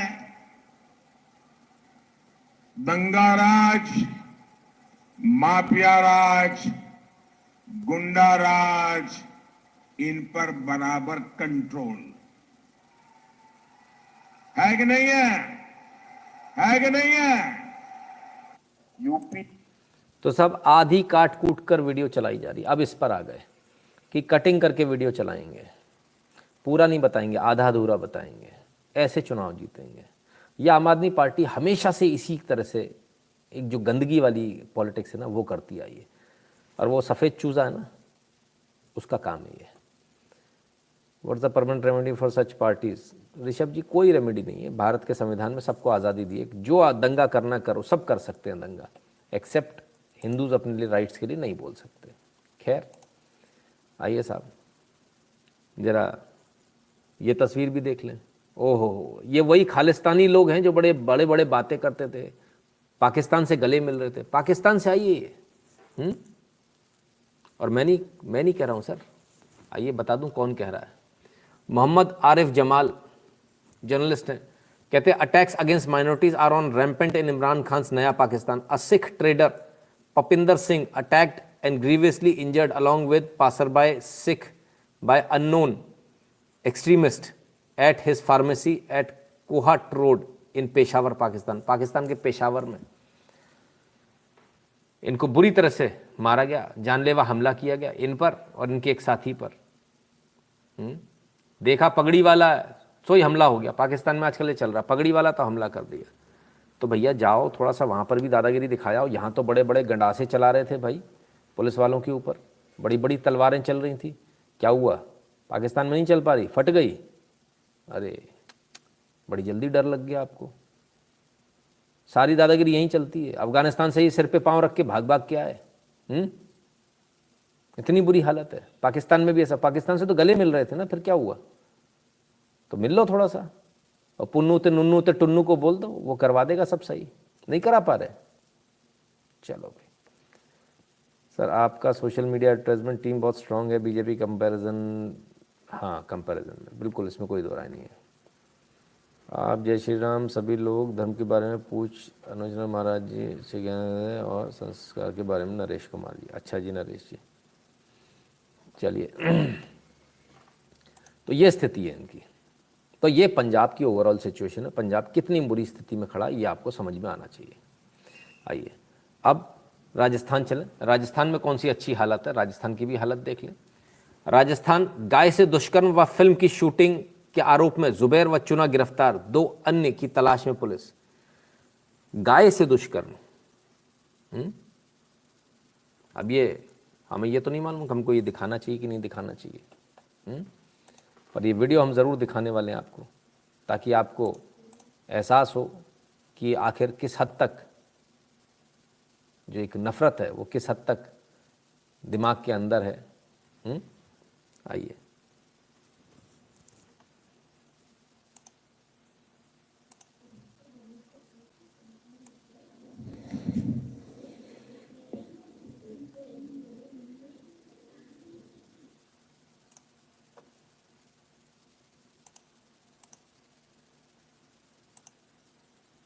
और ये सिर्फ इसलिए किया, ये पैर रखकर गाय पे खड़े, और ये सिर्फ इसलिए कि तुम गाय को माता मानते हो ना, गाय को माता मानते हो ना, लो तुम्हारी माँ के साथ गैंगरेप कर दिया हमने।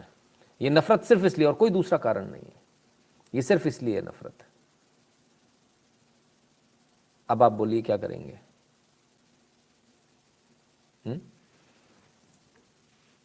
If they had their way, they would claim mental imbalance and the cow be rousing. हाँ ऑब्वियसली तुषार जी वो कुछ भी कह सकते हैं, बहुत ही घटिया टाइप के लोग हैं। सर खुजलीवाल दिल्ली मुस्लिम हाथ देकर पंजाब भागना चाहता है। सही बात है प्रणव जी। तो ये जो नफरत है ये सिर्फ इसलिए है कि गाय हमको काट के खानी है, नहीं काट के खाने देना चाहते हो तो चलो फिर हम तुमको ऐसे दिखाएंगे। ये आपको प्रोवोक किया जा रहा है। आपको जो प्रोवोक किया जा रहा है वो इसलिए प्रोवोक किया जा रहा है देश के अंदर कैसे भी करके दंगे हों, गृह युद्ध हो जाए देश के अंदर, ये प्रोवोकेशन है। और ये राजस्थान से हो रहा है। वो राजस्थान में कुछ लोग कह रहे थे किसी की खैर नहीं, किसी से बैर नहीं। भाई देख लो, है ना, तुम्हारी गौ माता के ऊपर बात आ गई। अब तो तुम माँ माँ माँ मानते हो ना, गौ माता कहते हो, तो तुम्हारी गौ माता के ऊपर बात आ गई। अब तो वो भी नहीं छोड़ेंगे, और सिर्फ इसलिए कि तुमको सबक सिखाना है। केजरीवाल को सिर्फ एक स्टेट का पुलिस चाहिए, तब वो अपना रूप दिखाएगा, लोगों से मतलब नहीं उसको। हाँ मनीष जी बिल्कुल। तब फिर क्या भाई, हिंदू जागेगा तो क्या करेगा? कुछ नहीं, थोड़ी सी 2 4 10 लोग इकट्ठे हो जाएंगे।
इस शख्स को देखिएगा।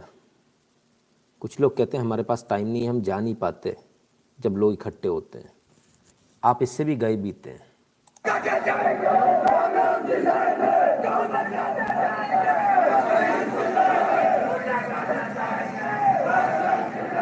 तो भाई आप इससे भी गए बीते हैं क्या कि आप नहीं जा पाते? दुकान देखनी होती है, नौकरी से छुट्टी नहीं मिलती है। चलो कोई बात नहीं, whatever the mental health capital punishment. Prachiti ji ठीक बात है। सर हिंदू सोया हुआ यूपी में, तो सेकंड फेज में भी डाउन है बीजेपी का ग्राफ। बिल्कुल सही इन्फॉर्मेशन है आपके पास। अभी बताता हूँ क्यों सही इन्फॉर्मेशन है। तो भाई ये स्थिति है। फलक अत्री जी बहुत बढ़िया, वेरी गुड। आपने शायद ये वीडियो डाला, हाँ आप ही का डाला हुआ वीडियो है ये, वेरी गुड। आप ही का वीडियो दिखा रहा हूँ, ठीक है ना। तो ये स्थिति है साहब राजस्थान में, पंजाब में, राजस्थान में, हर जगह ये स्थिति है। बस कहाँ बचे हो? यूपी में बचे हैं, क्योंकि यूपी में आपकी सरकार है। चलिए खैर, यूपी से आज एक बड़ी ज़बरदस्त वीडियो आई है, यूपी इलेक्शन की भी बात कर लें, उस वीडियो को भी देख लें।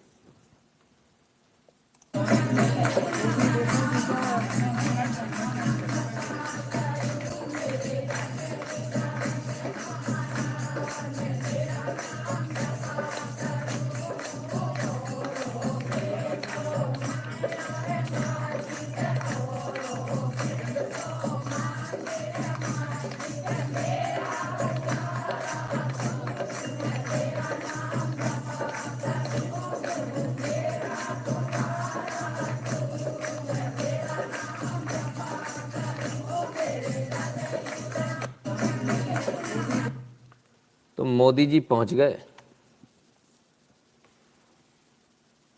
गुरु रविदास विश्राम धाम मंदिर दिल्ली में और भजन करने लगे। अब तो बड़ा बवाल कटना है, इस पर तो बवाल कटना ही है, क्योंकि दलित वोट बहुत है उत्तर प्रदेश में, और संत रविदास जी को मानने वाले बहुत हैं, उनके फॉलोअर्स बहुत हैं। और जब उनके मानने वाले बहुत हैं तो इससे इफेक्ट भी पड़ेगा। अब लोगों को डर इस बात का लग रहा है कहीं पूरा का पूरा वोट बैंक शिफ्ट ना हो जाए नहीं, हो गया। वो तो इससे पहले ही हो गया था, बची कुची मोहर आज लग गई। ठीक है, तो ये क्लैरिटी आपके दिमाग में होनी चाहिए कि बची कुची लहर अब आपके, बची कुची जो मोहर थी वो भी लग गई है। तो अब बाकियों का क्या हाल है उत्तर प्रदेश में? गौ माता बता देंगे। ले भाई, चलो भाई, ये गई सपा, हो गई सफा।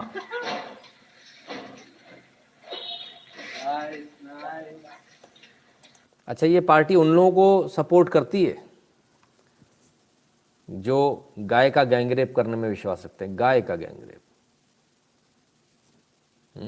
कमाल है। मतलब आज की सबसे विभत्स तस्वीर जो हम कहेंगे वो वही थी, राजस्थान से। कमाल हो गया। खैर आइए, यूपी का मिजाज तो ले लें जरा। समाजवादी पार्टी के लोग निकले हैं मार्केट में वोट मांगने, तब क्या हो रहा सुनिए।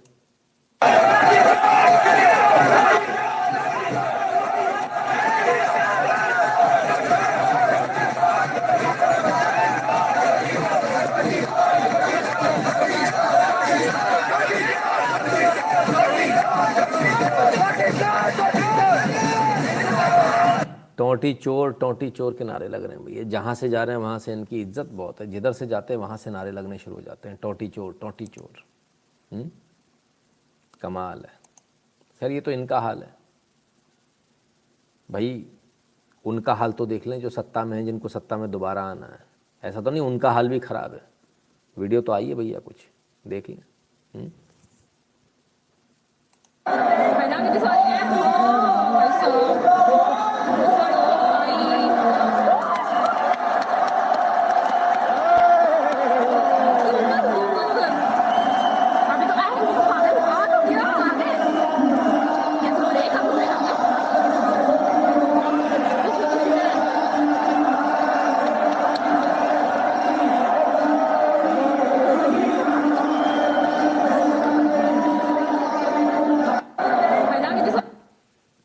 बड़ी गजब भीड़ है भाई। मज़े की बात है, भीड़ दिखती है सोशल मीडिया पे, मिजाज दिखता है। वोट देने पता नहीं क्यों नहीं जाते लोग। लोगों को वोट देने में लगता है लंबी लाइन में लगना पड़ेगा, ऐसा होना पड़ेगा, वैसा होना पड़ेगा। खैर वीडियोस अभी और भी हैं, मज़ेदार है। अनुपम दत्त जी ज़रा देखिए। ये वीडियो मज़ेदार है। बीड़ी पीता हूँ। वोट किसको दिया? योगी आदित्यनाथ। अब बिस्तर में किसके बैठे हो? बिस्तर पर बैठे सफाई में तो बात का फर्क पड़ता हुआ, लेकिन हम वोट तो हुआ हमें बीजेपी को।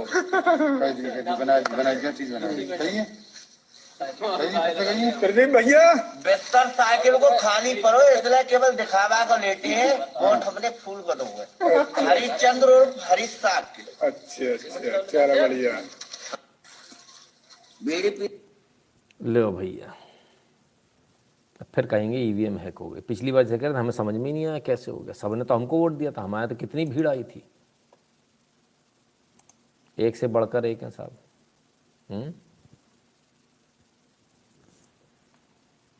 इनकी सुन लें। बीजेपी वाले ऐसे हैं जो मुस्लिम का साथ देते हैं, भेदभाव नहीं रहता, सारे लाभ मुस्लिम। बीजेपी वाले ऐसे हैं जो मुस्लिम का साथ देते हैं, भेदभाव नहीं रहता, सारे लाभ मुस्लिमों को मिल रहे हैं। मैं अभी कुछ दिन पहले मुस्लिम बस्ती में गई थी, ऐसे ही मिलने गई थी अपने रिश्तेदारों से। उन्होंने बोला मुझे तो गैस भी मिली है, सिलेंडर भी मिला है, मकान भी मिला है, श्रम भी मिला है। मैंने कहा सब तो तुम ही लोगों को मिला है, तो वोट भी बीजेपी को ही मिलना चाहिए। कुछ नया सारी मिल रही है।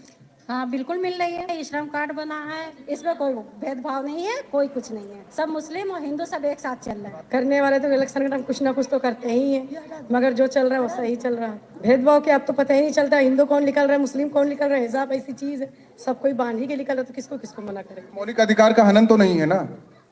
बिल्कुल नहीं। कॉलेज में पहन के जाना चाहिए, क्लासरूम में बैठना चाहिए। क्लासरूम में कभी भी कोई चीज अलाउड नहीं रही है। हाँ कैंपस के अंदर आप हिजाब में जा सकते हैं, मगर क्लासरूम में सब एक सा रहते हैं। जितने भी स्टूडेंट है सब एक ड्रेस में और एक ही जगह पर बैठना है। न उसमें जो है मुस्लिम है, न हिंदू है, न सिख ईसाई, कोई भेदभाव नहीं रहता।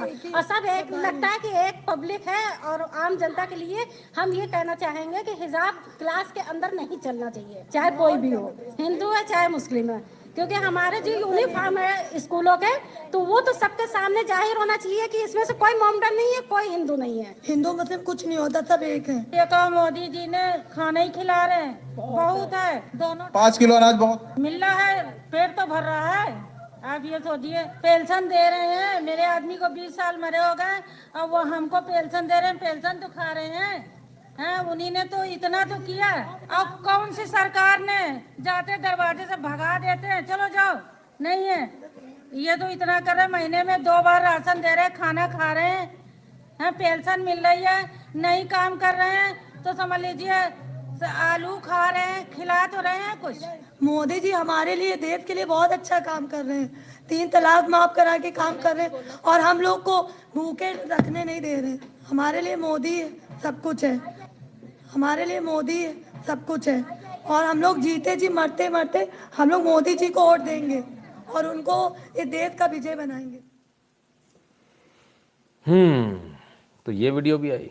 कुछ लोगों का कहना है वीडियो नहीं दिख रहा, आप दिख रहे हो, ऐसा भी हो गया क्या? पर मुझे तो यहाँ से वीडियो ही दिख रहा था, मुझे स्क्रीन पे जो दिख रहा था वही हम उसको मान के चलते कि उसी को स्ट्रीम करता होगा शायद ये। खैर एनीवेज,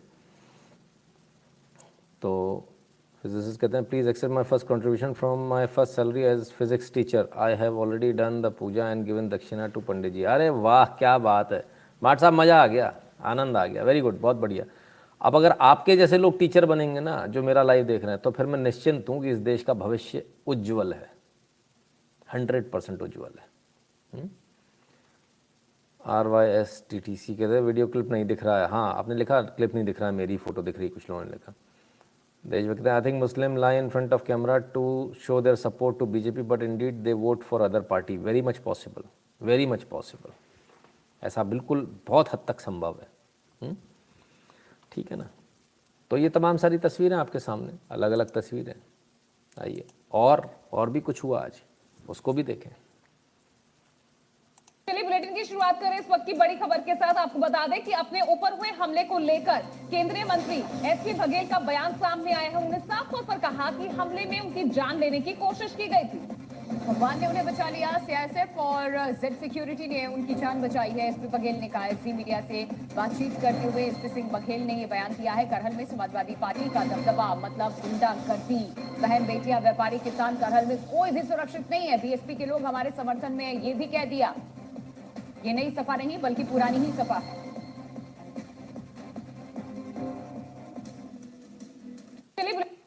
तो साहब, केंद्रीय मंत्री जो चुनाव में खड़े हुए हैं, उनके ऊपर हमला हो गया। वेरी गुड, बड़ा गजब है, बड़ी गजब की गुंडागर्दी है। और कहाँ हुआ? जो अखिलेश यादव के अगेंस्ट में खड़े हुए हैं। अखिलेश यादव ने फिर क्या कहा, उसको भी देख लें। आज ट्वीट, अच्छा नहीं है यूं आवाम की आंखों में सैलाब का आना, हुकूमत के हाथों का कानून के हाथों से लंबा हो जाना। तो कहते हैं साहब कि भैया अच्छा नहीं है यूं आवाम की आंखों में सैलाब का आ जाना, मतलब जो हमला हुआ वो आवाम का हमला हो गया। अखिलेश जी याद रखिएगा इस बात को, ये जो शब्द हैं आपके, इनको याद रखिएगा। ऐसा ना हो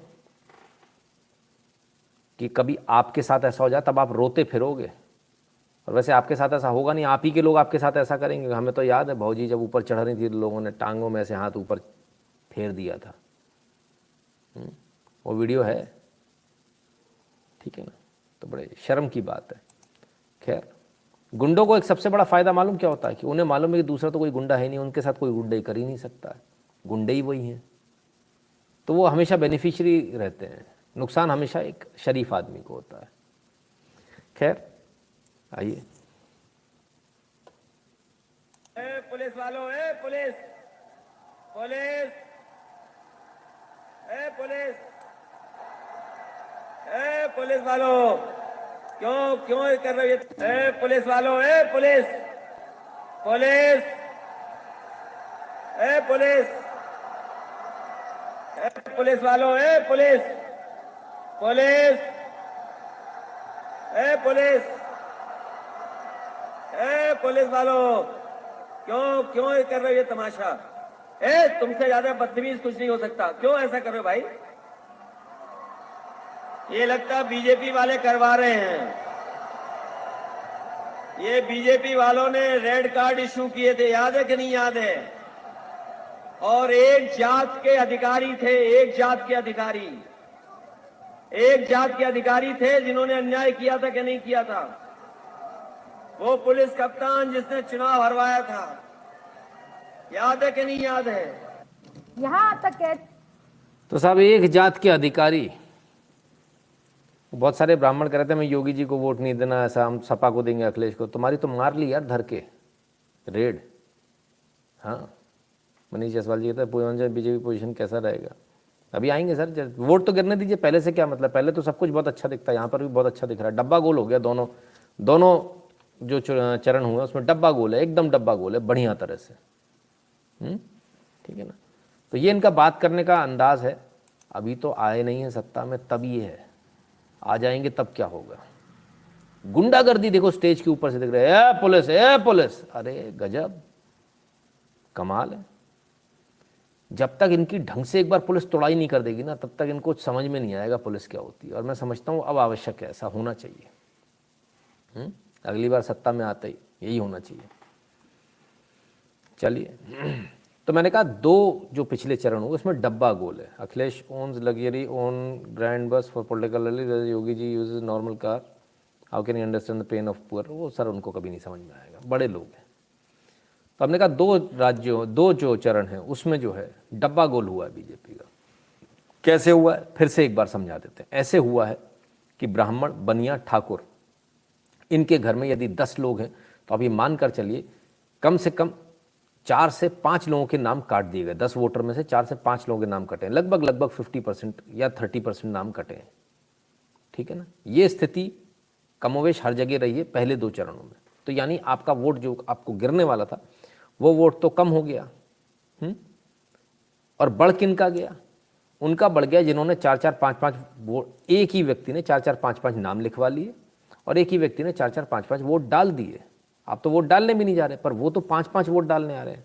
आइए फिर से, ओ हो, ये खत्म ही नहीं होता भाई। सच बताइए, दिखाइए। मैं पीएससी प्रत्याशी चला हूँ, मैं लड़कियों को नहीं चाहूंगी अंदर जाए। मुझे सच बता दो, इस वक्त किसने दिया तुम्हें आधार कार्ड? कैंडल वोट करिए आप, बिल्कुल आप बताइए किसने कहा, सुनाइए आप ये बता दी, सही बता दी, जल्दी बता दी। कहाँ से जल्दी इकट्ठे कर रहे हैं भैया, ये क्या है ये? बोलो जल्दी बोलो। किसने दिया है तुम्हें? ना पकड़ाइए आप ये तो। अब वो उन लोगों को किधर से फोन कर रही है, कह रहे फेयर प्ले चल रहा है, कुछ फेयर प्ले नहीं है। ये देखिए ओरिजिनल है आधार कार्ड। नाम बता। नकली दोगी? नकली कहाँ से देंगे आप? नकली वो आधार कार्ड तुम जाओगी नहीं, जाने नहीं दिया जाएगा वहाँ। ये तो तुम्हें पकड़ लिया, वोट सब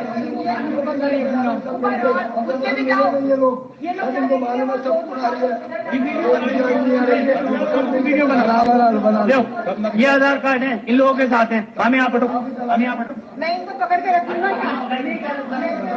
अभी हो जाएगा काम, 2 मिनट में।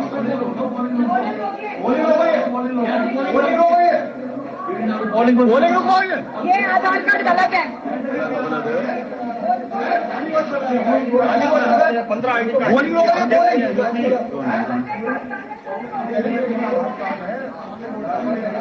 15 आधार कार्ड लेकर आई है, 15।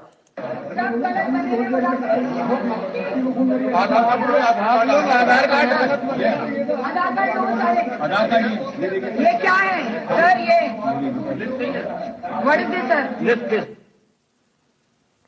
तो भैया ये स्थिति है इनकी। नरेश आहूजा जी धन्यवाद।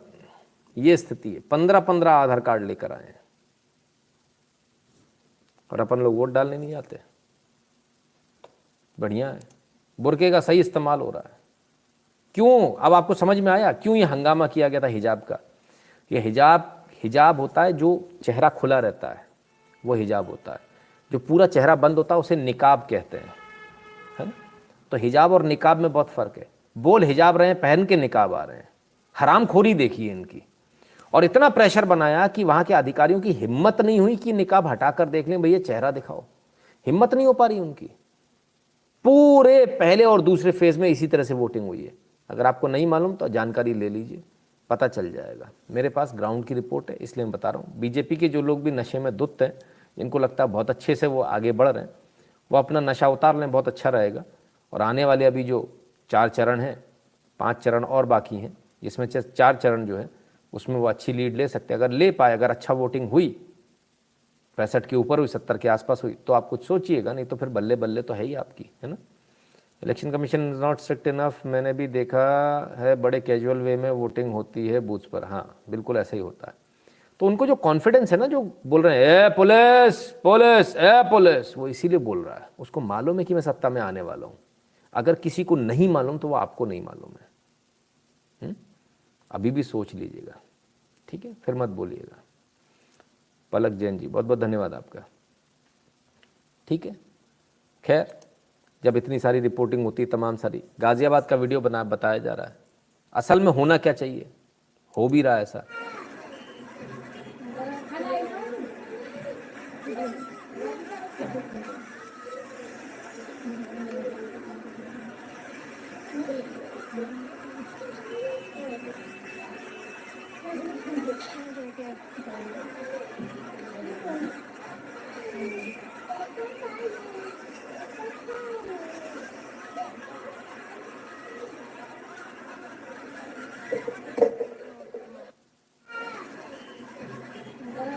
तो साहब सुताई हो गई साहब, गाजियाबाद का बताया जा रहा है, ये सुताई हो गई बढ़िया तरह से।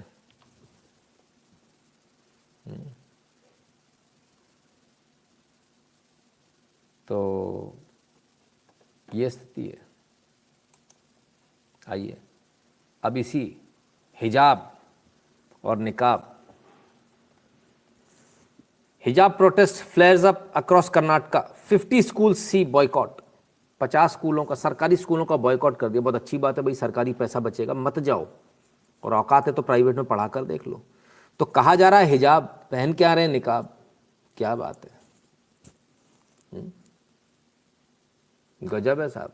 ऐसी दोगलाई, ऐसी हरामखोरी हमने आज तक नहीं देखी भाई, बड़े कमाल के लोग हैं। बहुत सारे इसमें वेरिएंट्स हैं हिजाब निकाब वाले। यू राइट, बीजेपी हवा में एसपी खेला कर देगी, हाँ बिल्कुल यही हो रहा है। तो साहब कर्नाटका के 50 स्कूलों का इन्होंने बॉयकॉट कर दिया, सरकारी स्कूलों का, कि भाई हम अपने बच्चों को वहाँ नहीं भेजेंगे, बिल्कुल मत भेजो। हम भी कहते हैं बिल्कुल नहीं भेजना चाहिए, किसी भी स्कूल में मत भेजो, आप तो घर पे बैठाओ। आपका पर्पज़ ही यही है, आपको अपनी लड़कियों को भेजना ही नहीं है। जैसी तुमको गधैया की तरह से इस्तेमाल किया जाता है ना घर में, ऐसा ही तुमको चाहिए तुम्हारी बच्ची के साथ भी यही हो, और तुम्हारे मन में भर गया कि यही सही है, तो तुम अपनी बच्चियों का भविष्य उज्जवल देख भी नहीं पाओगे। Election commission should cancel 2 phases in repoll order, कुछ नहीं होगा मोहन जी, उसके बाद भी कुछ नहीं होगा। आइए और देखें जरा। ಕಾಲೇಜ್ ಚಾಲು ಅಂತ ಹೇಳಿರ್ತೀವಿ,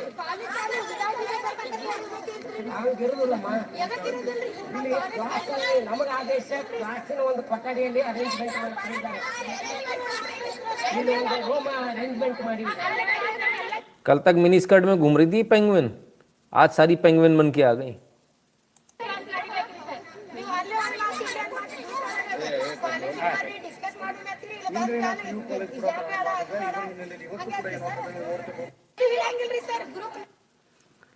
ये है लीडर, इसको करना चाहिए बाहर, इसको करना चाहिए। और ये सारे जितने बन के घूम रहे हैं ना, इनको एनएसए के तहत अंदर करना चाहिए, देश में दंगा कराने की साजिश के तहत नेशनल सिक्योरिटी एक्ट लगाया जाना चाहिए इन पर, ठीक है ना, तब ये सुधरेंगे, ऐसे नहीं सुधरेंगे। इनमें घुस भरा जाए तब ये मानेंगे, ऐसे नहीं मानेंगे। तो ये स्थिति है साहब। फिर लड़ने लगे, आज फिर पहुंचे। तो भाई जो स्कूल में पहुंचे तो स्कूल के प्रिंसिपल ने कह दिया भाई मैं तो हाई कोर्ट के ऑर्डर्स का फॉलो कर रहा हूँ, हाई कोर्ट के ऑर्डर्स को। चलिए, हिजाब के नाम पे नकाब, गजब हो गया। चलिए सुन लें जरा मुस्लिम महिलाएं क्या कहती हैं इस बारे में। अल्लाह का इस्लाम मानिए, मुल्ला का इस्लाम छोड़ दीजिए। मुसलमान जिस दिन अल्लाह का इस्लाम फॉलो करने लगेगा पुख्ता तरीके से, उसी दिन सब बदलाव आ जाएगा। आप कौन है मुझे बताने वाले कि मैं जहन्नम में जाऊंगी कि जन्नत में जाऊंगी? आपका तो खुद का पता नहीं है मुल्लाओं का कि जहन्नम में जाएंगे कि जन्नत में जाएंगे। अब क्योंकि हम कीमती सामान है इसलिए ढक के रखना चाहिए। व्हाट द हेल, मैं सामान नहीं हूं, मैं सम्मान हूं देश का और दुनिया का। कुरान में ये नकाब वकाब एंड ऑल का जिक्र ही नहीं। अल्लाह का इस्लाम मानिए, कुरान में ये नकाब वकाब एंड ऑल का जिक्र ही नहीं। कुरान में ये नकाब वकाब एंड ऑल का जिक्र ही नहीं।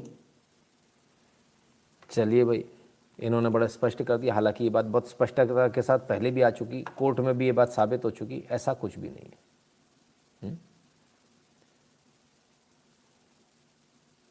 रितेश समंता जी कहते हैं कोई बड़ा एजेंडा है, इलेक्शन नहीं कुछ और है। वो तो देश में दंगे कराने हैं सर, एजेंडा बिल्कुल एकदम क्लियर है। आपको प्रोवोक इसीलिए किया जा रहा है। गाय का वीडियो भी, भाई किसी ने गाय के साथ गैंगरेप करना तो वीडियो बना के वायरल क्यों करेगा?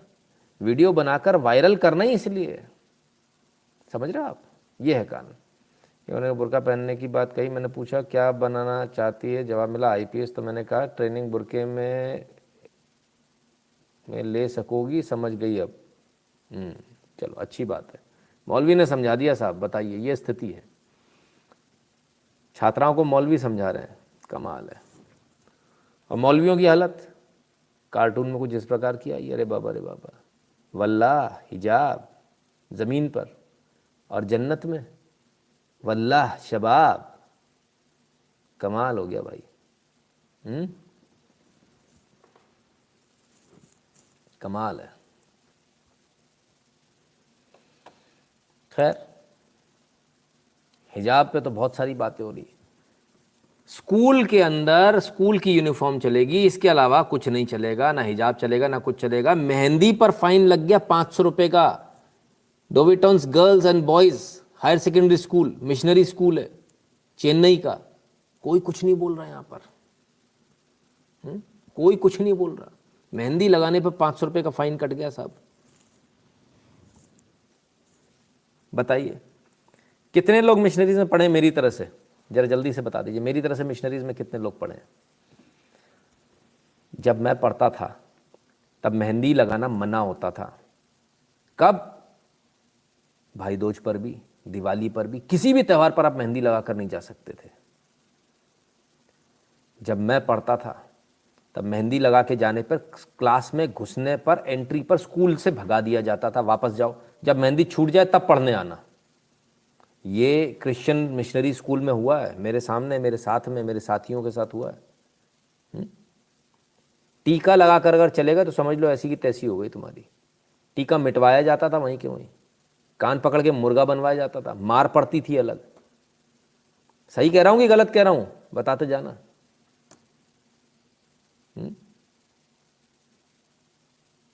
ठीक है, तो ये स्थिति थी। कलावा नहीं पहन सकते थे, कलावा काट दिया जाता था। पहले पिटते थे, फिर कलावा काटा जाता था। ठीक है ना, क्लियर है? पूछा मैंने कितने लोग मिशनरी स्कूल से पढ़े हैं?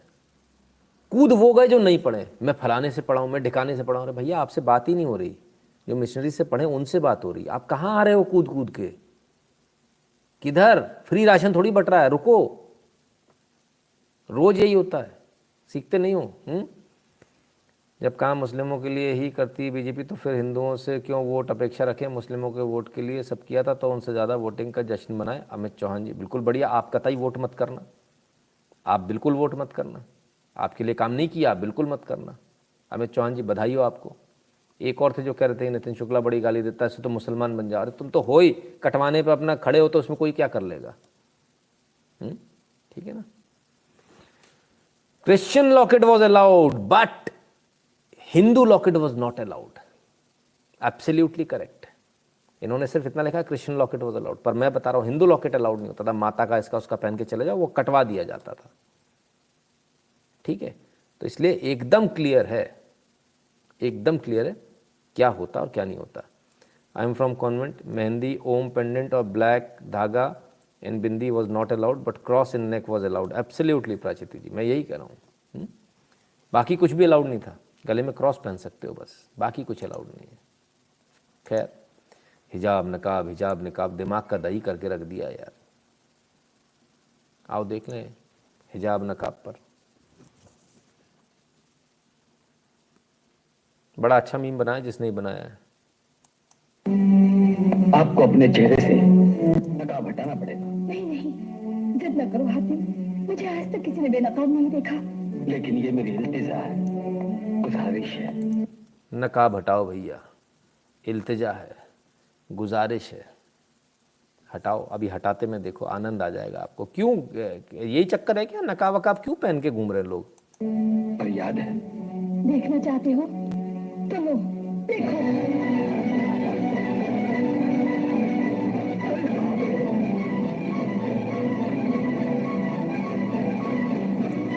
मत हटवाओ रे बाबा, मत हटवाओ बाबा। मेरे को हार्ट अटैक आ गया, मेरे को ऐसा खतरनाक काम। भगवान बचाए भैया। कमाल है। हाँ, रिटर्न परमिशन होती थी, बिल्कुल सही। घर में शादी है तो उसके लिए क्या बात है। बड़ी बड़ी याददाश्त आपने पुरानी एकदम ताज़ा ताज़ा कर दी मेरे को। वापस मैं उन्हीं वुडन चेयर्स पे पहुंच गया। तो तो साहब ऐसा तो नहीं इसलिए हिजाब नकाब चल रहा हो ना, मतलब देख लें फिर ना कहिएगा। चलिए कुछ कमेंट ले लेता हूँ फटाफट। उमंग शर्मा के जी कहते हैं फीस सर धन्यवाद। आशीष शर्मा जी जय श्री राम भैया आपको। तुषार जी बहुत बहुत धन्यवाद। अवनीश कश्यप जी धन्यवाद आपका। शिवाशीष मोहंती जी धन्यवाद। देव प्रफुल्ल जाड़े जी धन्यवाद आपका। तो साहब ऐसी ऐसी चीज़ें हो जाती हैं कभी कभी। तो भैया इतने खतरनाक अगर माहौल है, इतना डर का माहौल चल रहा है तो मत हटवाओ, कुछ गड़बड़ हो जाएगा। ऐसे खतरनाक भैया सीन हमको मत दिखवाओ, हार्ट अटैक आ जाएगा हमको। खैर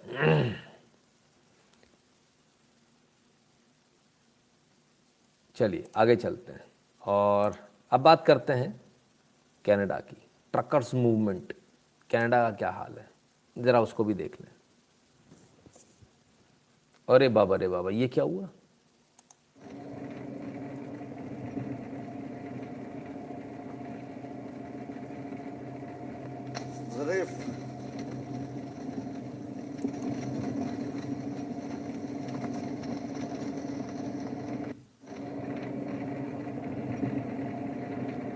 बताया जा रहा है बॉम्बिंग कर दी साहब ट्रकर्स मूवमेंट वालों पर।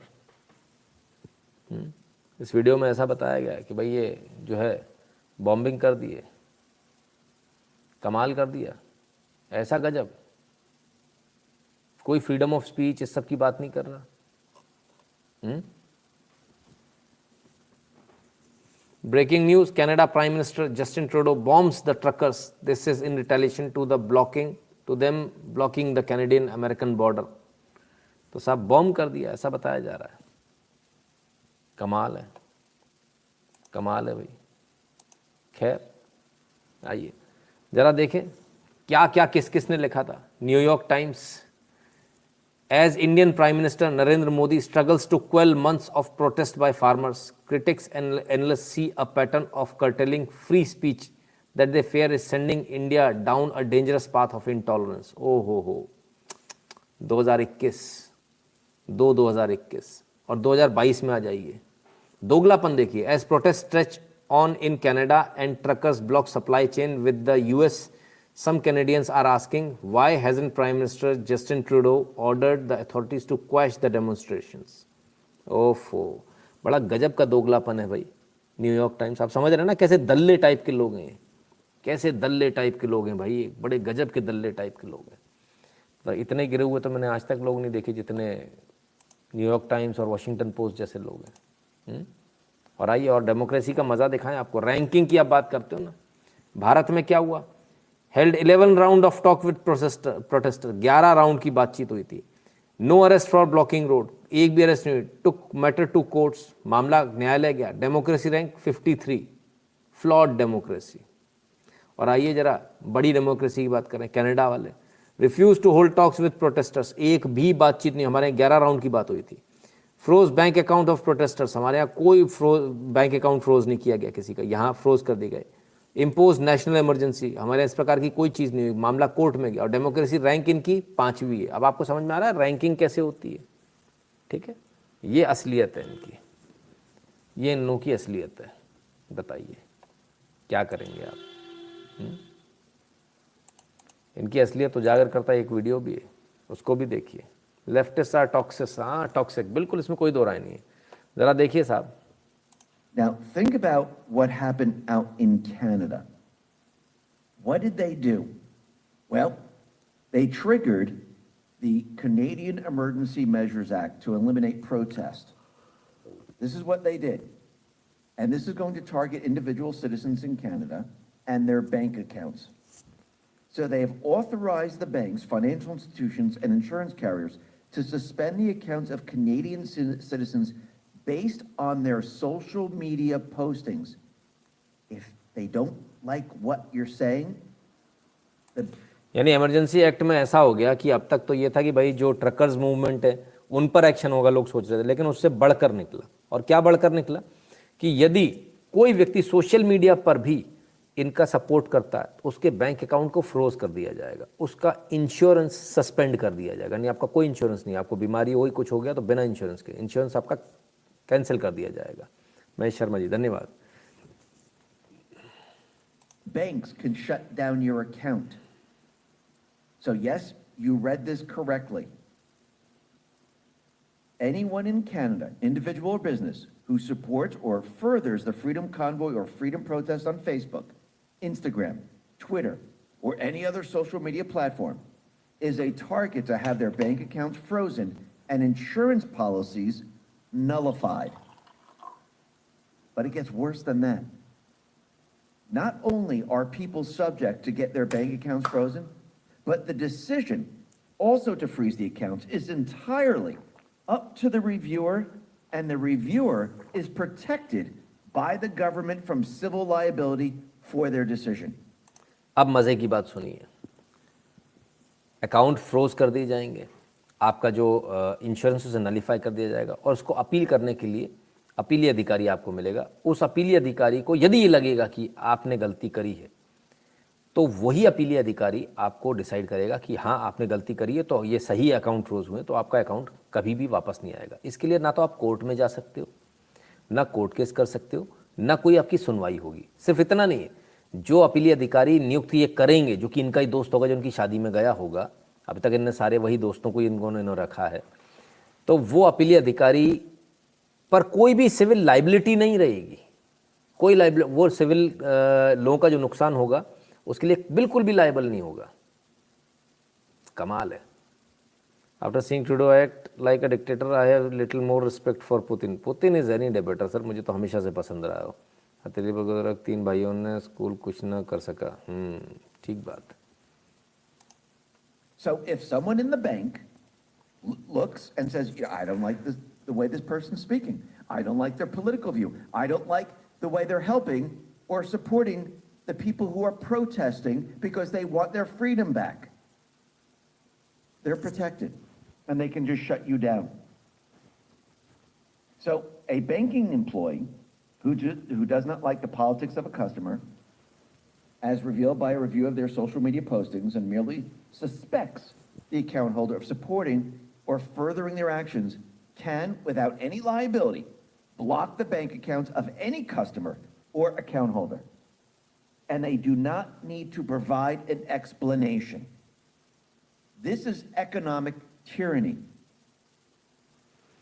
तो साहब कोई एक्सप्लेनेशन नहीं देना, उन्हें कुछ नहीं करना, और जय सिया राम। ब्रिजेश व्यास जी, बड़ा अच्छा कमेंट इनका लेना पड़ेगा, क्योंकि हम हमेशा डिजिटल करेंसी के फेवर में रहते हैं, लेकिन ऐसी कंडीशन में क्या होता है ज़रा उसके बता रहे हैं। डिजिटल करेंसी का अल्टीमेट पर्पस यही है, total control, no cash with you then you starve to death. हाँ, ये भी एक डिजिटल करेंसी का नुकसान वाला पहलू है कि यदि नोट पूरे ख़त्म कर दिए जाएँ तो कभी सरकार अगर इस पर आ जाए तो आप तो गए काम से, आपके पास नोट भी नहीं होंगे तो क्या करेंगे। बहरहाल इस चीज़ को लेकर अब सरकार में ही आपस में ही फूट पड़नी शुरू हो गई, आपस में ही ठननी शुरू हो गई। सरकार में मौजूद सज्जन कुछ कह रहे हैं।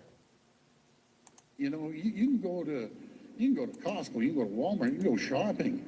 You know, you don't know if the person has a shot beside you or not, but we also know that it doesn't matter if you have one shot or 10 shots, you can catch COVID. See, the Prime Minister has triple shots, and I know hundreds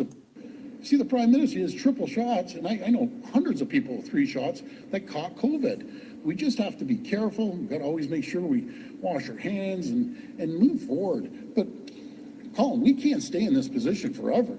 We got to learn to live with this and get on with our lives. I bet if I asked every single person in this room, do you want these damn masks or do you want them off? They want them off. They want to get back to normal. They want to be able to go for dinner with their families. And there's every single person, including myself, knows people that are unvaccinated. You know, sure, there's the rebel rousers, and then there's just hardworking people that just don't believe in it. And that's their choice. This is about, again, democracy and freedoms and liberties. And I hate as a government telling anyone what to do. We just got to get moving forward and get out of this and protect the jobs. You know, I think a lot of people, Colin, probably yourself too, everyone's done with this. Like, we are done with it. Let's start moving on and cautiously, and you know, we've followed the rules, all of us, like 90% of us. for over 2 years. The world's done with it. So let's just move forward. तो साहब Ontario के premiere नाराज हैं बड़े। अब होना भी चाहिए, 2 साल हो गए, कहते हैं we have done with it, बहुत हो गया अब। सिर्फ इतना नहीं है। Ottawa police to freedom protesters leave the area now और फेस अरेस्ट। तो भाई ओटावा पुलिस ने तो एकदम स्पष्ट बोल दिया, तुरंत खाली कर दो नहीं तो जेल जाओगे। ठीक है ना। तब क्या, मुझे तो नहीं लगता कि लोगों को खाली करना चाहिए। कितने लोगों को अरेस्ट करेंगे, कर लो भाई जितना को करना है। और मजे की बात तो ये है, भारत में इनकी पोल खुल रही है। जेफ एम स्मिथ हैं, विदेशी हैं, रिसर्च स्कॉलर हैं, वहां तक बात पहुंच गई। This is making the rounds on Indian Twitter.